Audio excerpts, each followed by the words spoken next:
Alors bonjour à tous, on va commencer donc cette présentation de l'histoire de la céramique.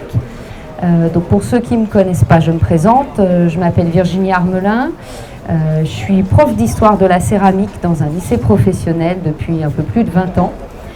Et ce livre est le deuxième d'une duologie, je crois que ça s'appelle comme ça. Le premier livre était consacré aux grandes civilisations et celui-ci donc à la céramique de l'Europe. Dans un créneau un petit peu plus resserré du Moyen-Âge jusqu'à aujourd'hui. Voilà, le premier livre allait vraiment des origines jusqu'à aujourd'hui, mais en dehors de l'Europe. Donc je vous présente là d'abord le sommaire de ce livre. Il est découpé en fait en 7 parties, chaque partie étant à la fois chronologique et à la fois aborde certaines nouveautés techniques et notamment certaines matières. Voilà, petit rappel, pourquoi j'ai écrit ces 2 livres, parce que j'ai travaillé pendant quelques années aussi dans 2 centres de formation d'adultes, donc des gens qui étaient en reconversion.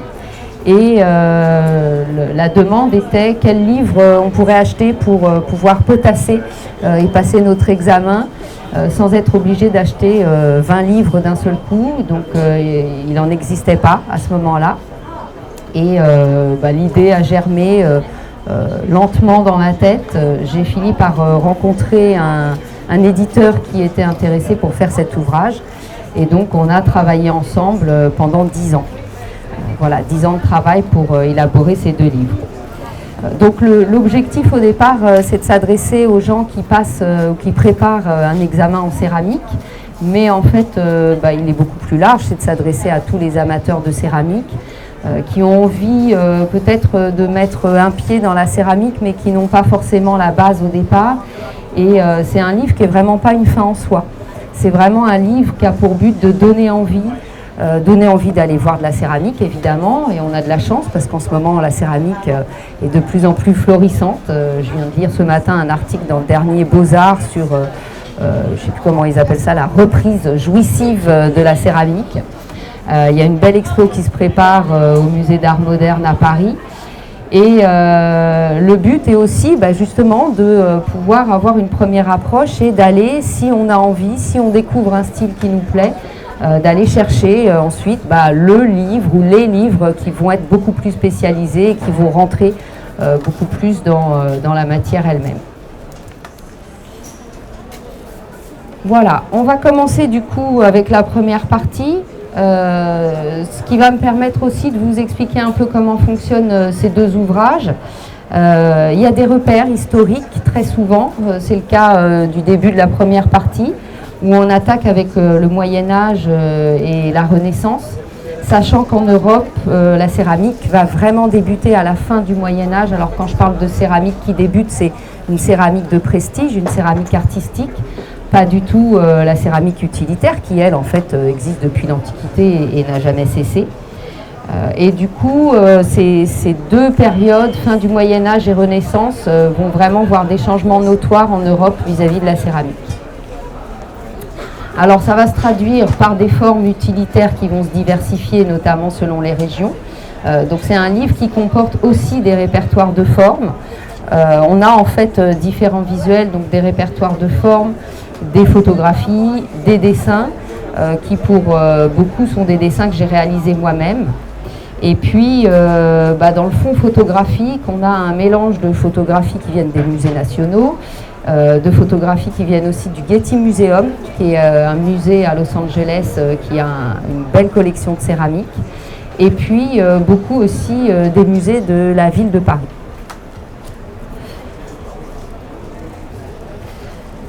Alors on a aussi des encarts, c'est le cas, alors on ne voit pas très bien là avec la luminosité, mais l'encart qui parle de la borne, et des figures en grès de la famille Talbot. Ces encarts permettent de faire des focus des fois sur des choses qui sont un peu en dehors de la chronologie ou qui vont permettre de mettre en avant une anecdote, une technique, un type de pièce. À côté, vous avez aussi une carte. Celle-ci est assez parlante. C'est une carte qui va montrer les mouvements et les influences de la faïence tannifère qui débute en fait plutôt dans le monde de l'islam, donc là sur l'ouvrage précédent, et qui va vraiment se répandre sur toute une partie de l'Europe en débutant par l'Italie.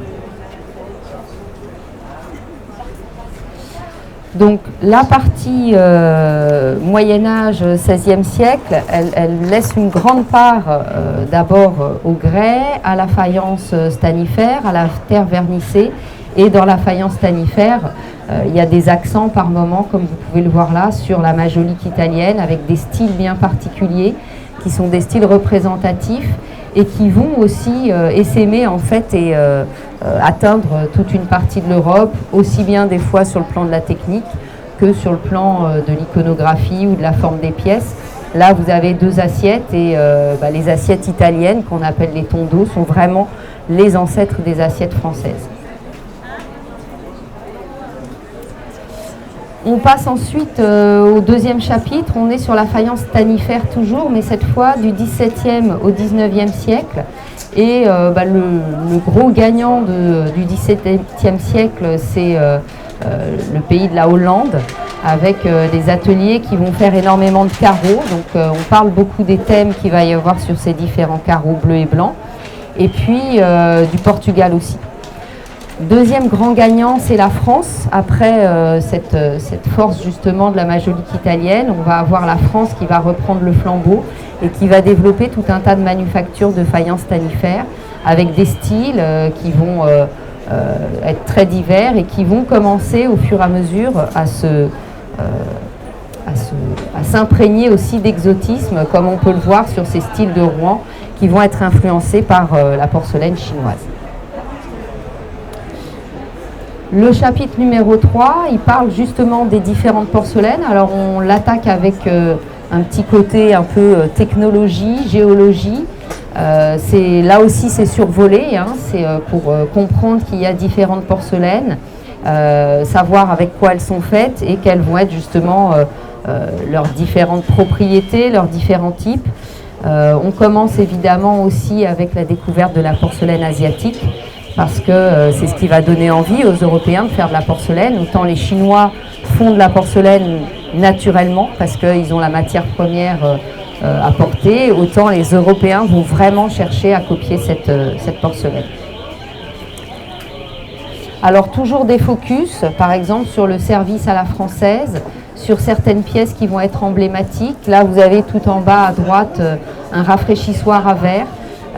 Voilà, l'art de la table va aussi se diversifier et voir des nouvelles pièces apparaître avec tout ce raffinement justement qui va être lié au XVIIe siècle en France et qui va continuer.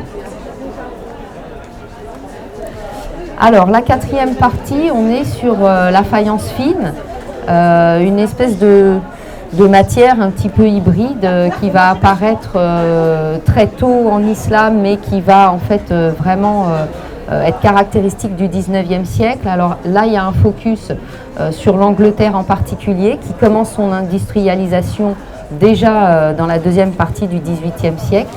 Et cette matière, la faïence fine, elle va vraiment se prêter à l'industrie. Donc on va avoir toute une région en Angleterre, tout un paysage même qui va se développer autour de cette matière. Et puis en France, on va aussi vouloir concurrencer cette faïence fine anglaise. Et on a des manufactures qui vont se développer dans l'est de la France, certaines qui existent toujours ou qui ont été reprises, rachetées. Et puis à Paris aussi avec par exemple la manufacture du Pont-aux-Choux.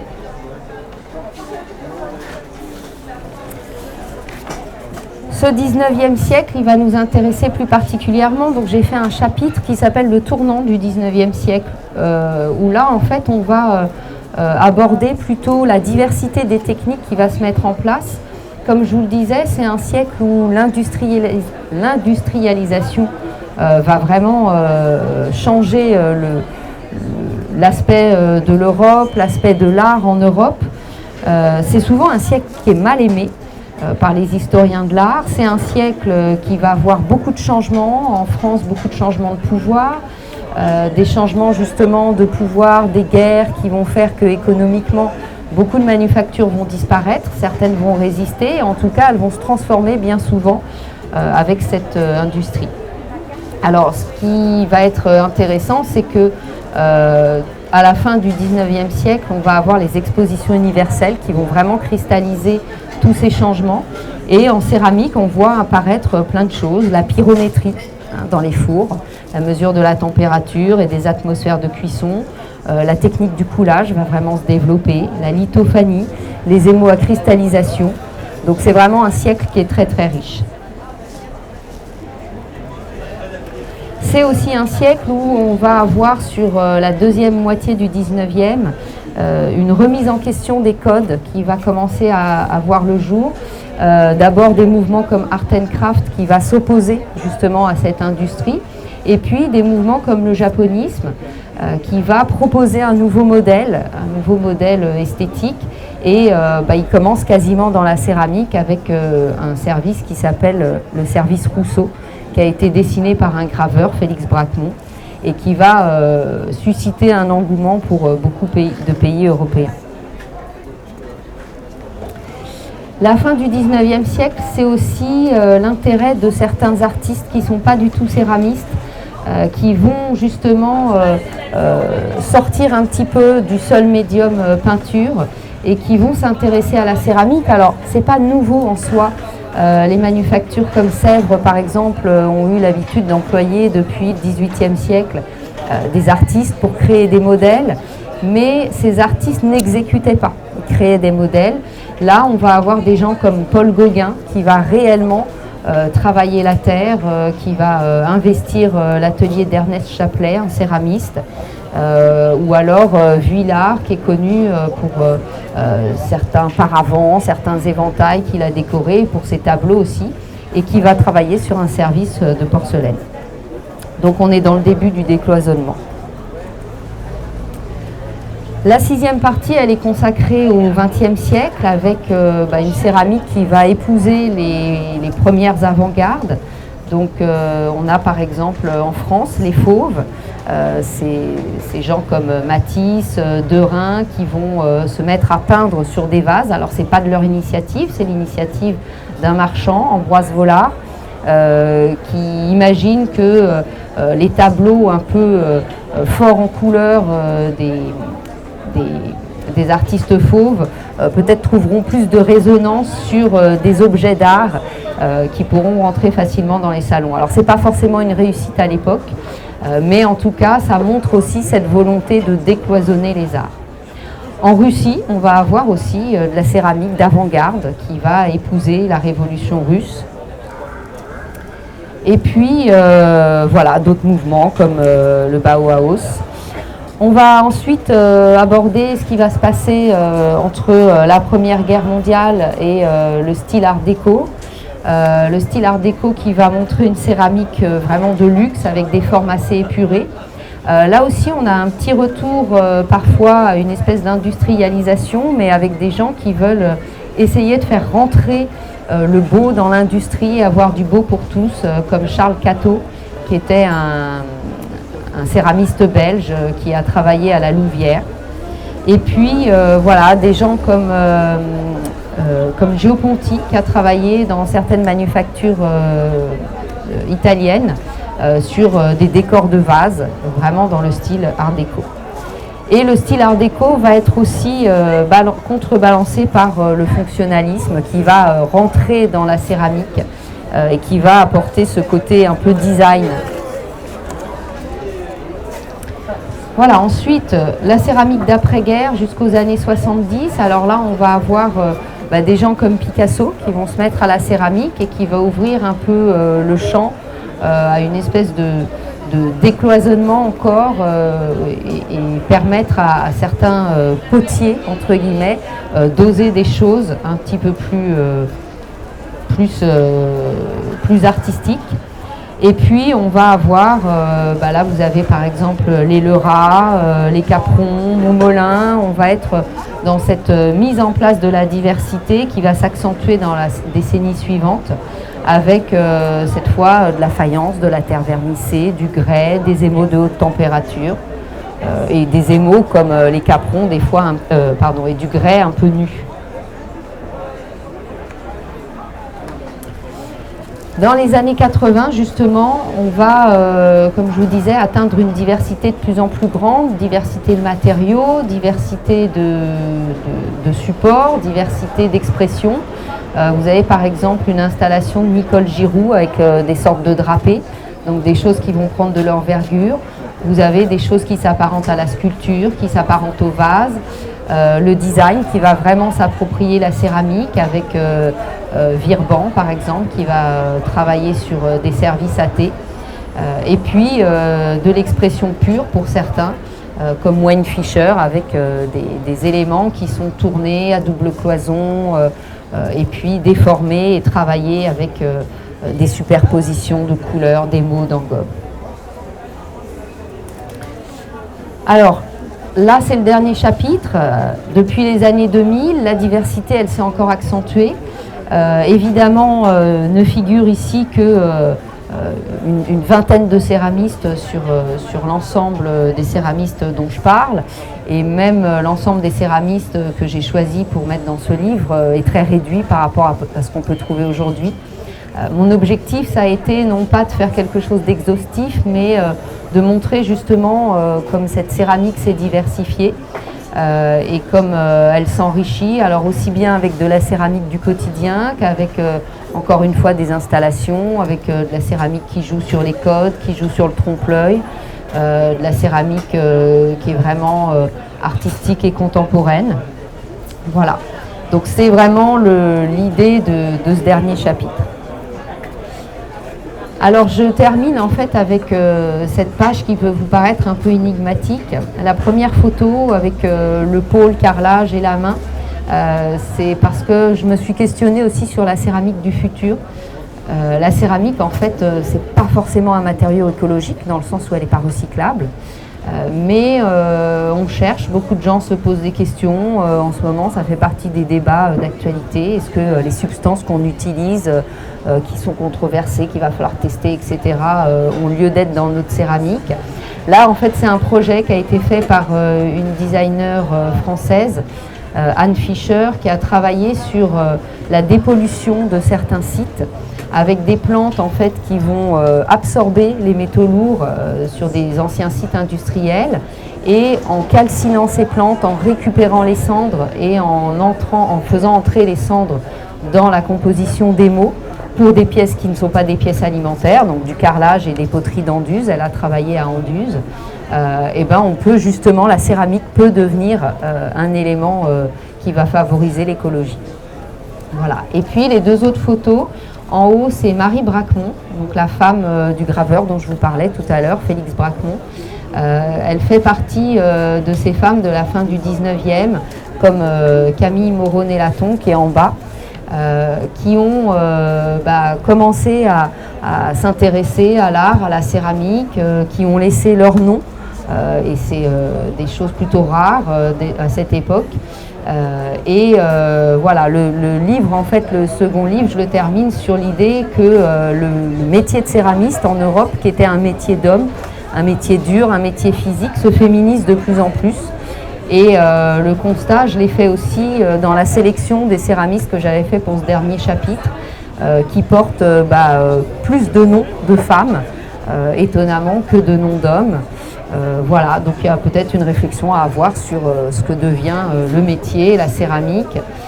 Après, la question n'est pas de se poser celle de est-ce que c'est une céramique de femme ou une céramique d'homme, mais en tout cas, la place de la femme, elle existe dans la céramique européenne aujourd'hui. Voilà, si vous avez des questions, n'hésitez pas, je suis à votre disposition, et si vous voulez, j'ai un book là avec certains dessins qui font partie du deuxième tome, parce qu'on me demande souvent si c'est vraiment des dessins ou des photos qui sont dans ce livre. Donc voilà, des vrais dessins sont là, ça atteste de la véracité. Moi j'ai une question. Ouais. Par rapport à ce dernier point et à la féminisation du métier. Trop loin. Ah ouais. Alors. Non, allez-y, je pense que ça peut le faire. Oui, donc je disais que j'avais une question par rapport à la féminisation du métier. Vous l'avez tourné comme quelque chose de positif. Ça me dit que mais moi je vois aussi quelque chose de problématique. Et j'aurais aimé entendre un petit peu plus, avec votre opinion sur ce dernier point. Notamment parce que ce que j'ai en tête, c'est que dans mon interprétation de la féminisation du métier, c'est que peut-être on ne peut pas véritablement vivre. Et donc du coup ça devient un métier qui est plus précaire et qui fait que ce n'est pas le chargé de famille qui va s'en occuper parce qu'il doit ramener un petit peu plus d'argent. Donc voilà, c'est peut-être que vous avez quelques commentaires par rapport à ça. Ouais, ah bah voilà, Myriam aussi. Alors oui, effectivement, je dirais que je vous renvoie là du coup au livre de Flora Bajard sur les ateliers de céramique. Flora Bajard, donc c'est la fille d'un céramiste et d'une céramiste aussi, pardon.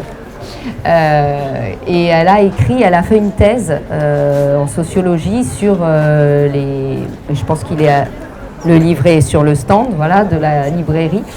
Donc une thèse très intéressante sur effectivement une espèce d'état des lieux des ateliers de céramique aujourd'hui. Elle parle de cette féminisation. Elle parle effectivement du côté précaire de cette activité. Après, est-ce qu'on doit s'en inquiéter du fait que ce soit justement les femmes qui s'y attellent? Je ne suis pas sûre. Les gens qui rentrent dans la céramike et qui en font leur métier, ils le font pour plein de raisons. Je pense que la plupart savent qu'ils ne vont pas devenir spécialement riches en faisant ce métier, mais qu'il y a plein d'autres choses autour.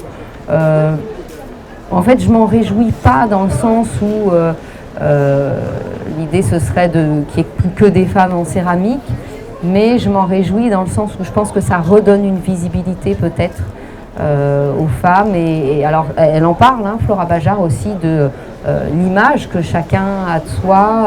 Est-ce qu'on est artiste quand on est céramiste? Enfin voilà, ça soulève plein de questions.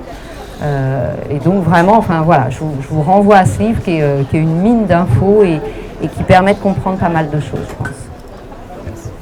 Myriam? Alors, moi, je voudrais vous apporter 2-3 éléments par rapport à ce que vous avez dit, qui est une question intéressante. Je vous raconterai la colère d'un grand céramiste sur un marché de Poitiers qui a dit toutes ces femmes qui peuvent se mettre à la céramique parce qu'elles sont entretenues par leur mari, elles polluent le marché. Voilà, ça c'est une réaction de colère à la fin d'un marché de céramistes. On ne peut pas savoir qui c'est.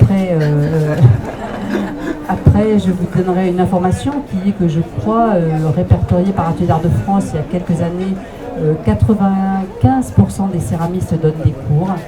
Et on peut s'en réjouir ou s'en affliger dans la mesure où ça veut dire qu'énormément de céramistes donnent des cours sans avoir aucune formation pédagogique, puisque donner des cours, ça veut dire être expert dans le contenu, mais aussi être expert en comment on transmet, et qu'est-ce qui se passe pour le stagiaire, quelles difficultés on pose, etc. Et puis, je voulais rajouter un troisième élément, j'ai oublié lequel, je me suis déjà pas mal. Oui, non, si, bah, non, c'est idiot. Le troisième élément me concerne directement, c'est qu'on voit fleurir en librairie énormément de monographies d'artistes femmes. Donc, en effet, Vera Zekeli, Camille Moroney-Latone, Claire Debril, Elisabeth Julia. Donc, on peut imaginer qu'on avait pris un peu de retard quand même sur la mise en visibilité d'artistes femmes et que le monde de l'édition nous montre qu'il y avait un petit rattrapage à faire. Une séquence femme. Voilà. Une question, une autre question?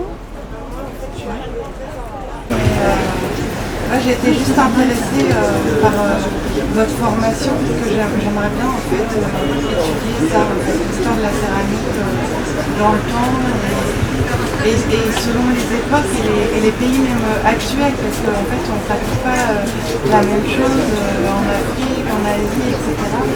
Et en fait la diversité des pratiques à la fois dans le temps et dans le monde à notre époque actuelle, je trouve ça super riche. Et j'aimerais bien avoir une approche, je ne sais pas où est-ce que c'est possible de suivre. Alors, ça a été le souci et ça a été l'objectif de ce livre. Moi, j'ai une formation au départ aux arts appliqués. Donc, j'ai fait un BTS de céramique. C'est là que j'ai appris, donc je pratique avant de faire l'histoire de la céramique. Et j'ai commencé très vite en fait à lire beaucoup de choses sur la céramique.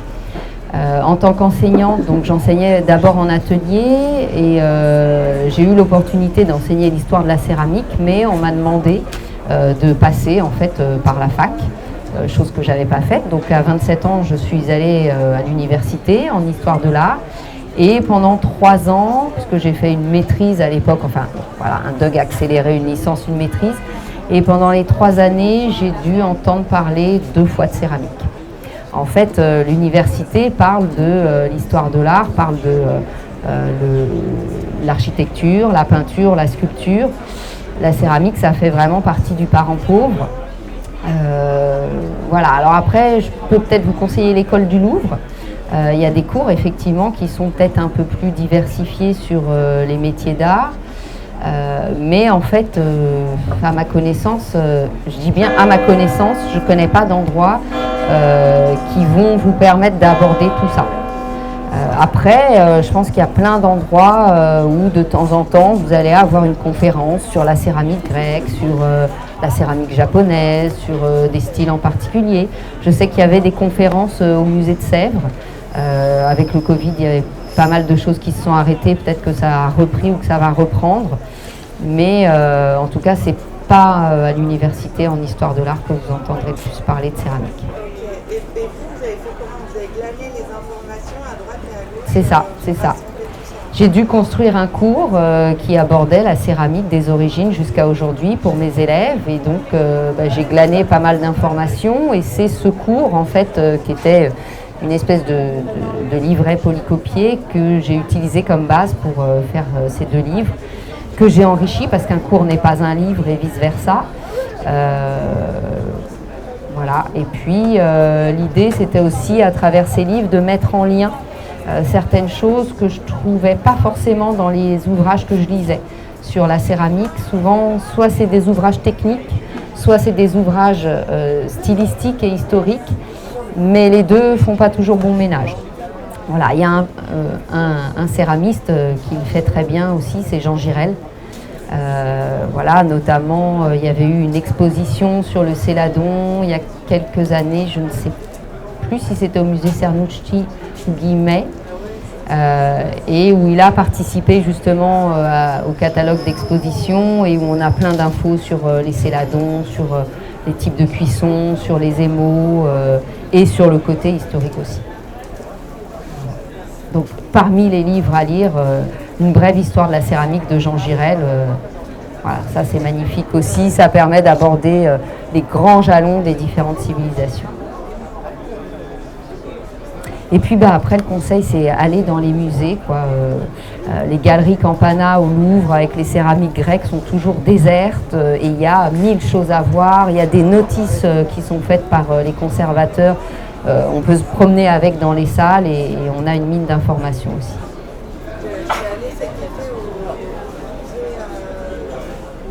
La porcelaine à Limoges, ils avaient des panneaux explicatifs absolument géniaux sur les différentes porcelaines. Et c'est dommage parce qu'il n'y avait pas de livre qui retranscrivait là. Moi j'ai écrit avec un appareil des panneaux explicatifs, mais après c'est une question d'avoir un livre. Moi je l'ai suggéré dans le livre de mode. Ouais, après, alors les musées nationaux font paraître pas mal de livres, hein, mais à chaque fois, c'est effectivement sur des styles bien précis et ça retrace jamais tout. De rien. Merci. Est-ce qu'il y a d'autres questions? Non. Merci à vous.